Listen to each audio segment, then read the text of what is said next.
Hi everybody, this is another video about the subjunctive. In this video we are going to study a little more closely the words that cause the subjunctive later on in a sentence.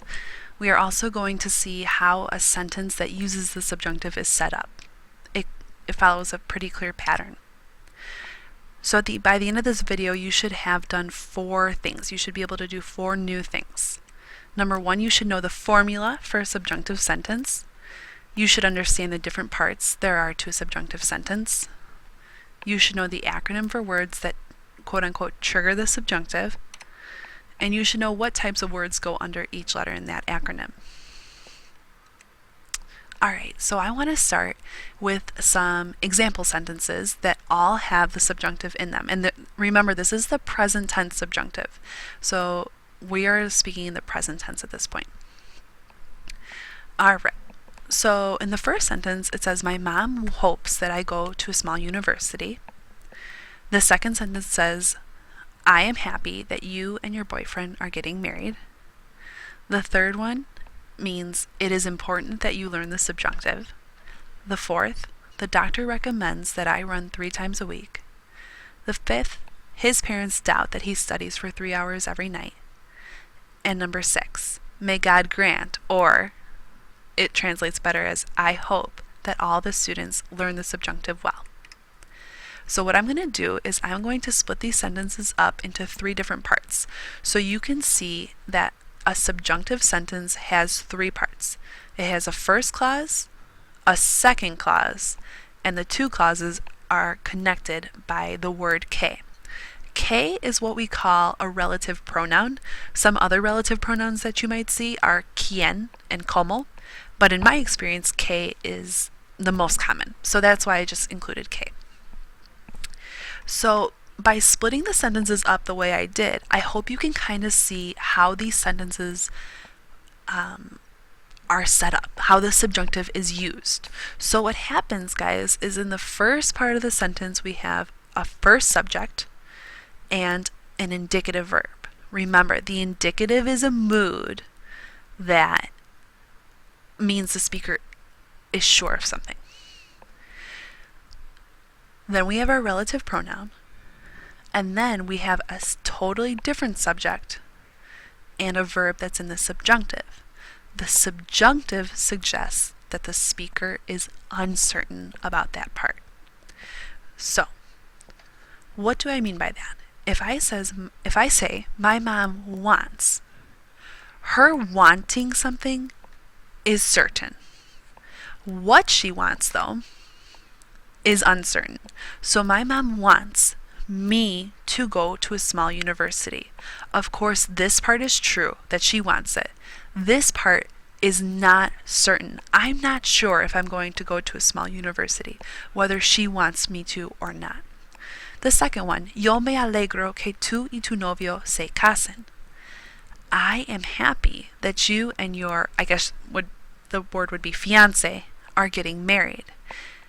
This part is in the indicative because I am happy. There's no doubting that.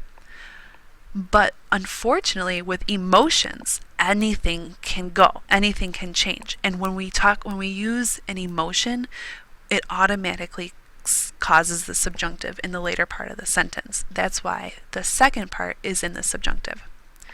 Number 3, es importante que aprendas el subjuntivo. It is important that you learn the subjunctive. Es is in the indicative because it is important is not.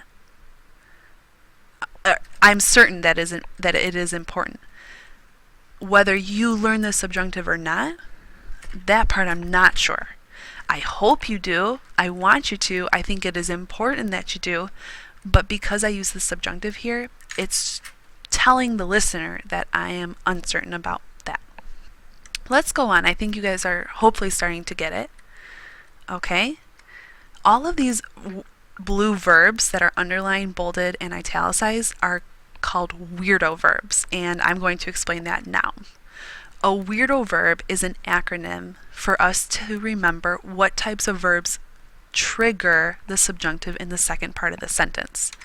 So all of these verbs here, desea, me alegro, es importante, recomienda, dudan, and ojalá, are weirdo verbs.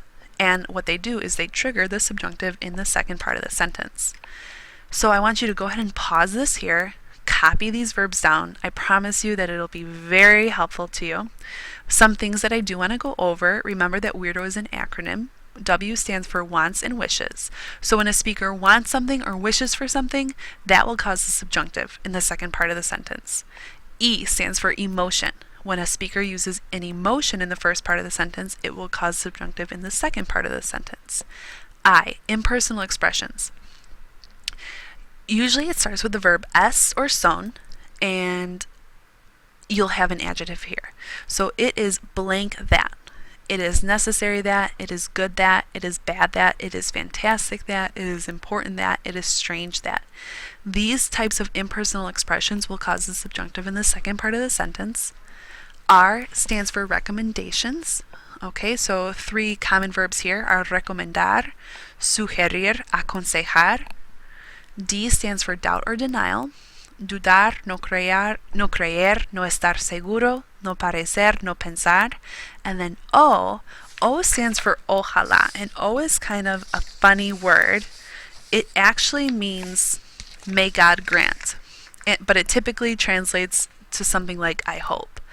And the history of this word comes from the Arabic origins when the Muslims occupied Spain between years 711 and 1492. And I don't know if you can see this, but ojalá actually came from O Allah, and Allah being a god. So that's how we get may God grant. Okay, remember guys that these verbs here, all of these verbs, is the weirdo word here. It's the first verb we see that causes the subjunctive in the second sentence. So again, I brought these back for you to see. Just an example. Desea comes from wants or wishes. It means my mom wants. Yo me alegro is an emotion. This is the E part of weirdo. It means I am happy that. Es importante is an example of an impersonal expression. El doctor me recomienda is an example of a recommendation, the R part of weirdo. Dudan means doubt. This comes from the D part of weirdo, doubt or denial. And then ojalá is the only verb or only word of its kind, and it comes from the O part of weirdo, meaning ojalá. Alright, so let's go ahead and revisit some of these objectives.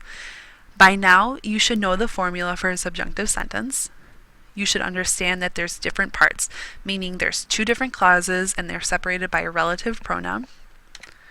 You should know the acronym for words that quote-unquote trigger the subjunctive, and you should know what types of words go under each letter in the acronym. If you know these things well and they're in your notes, you will be in good shape for class tomorrow. I will see you then.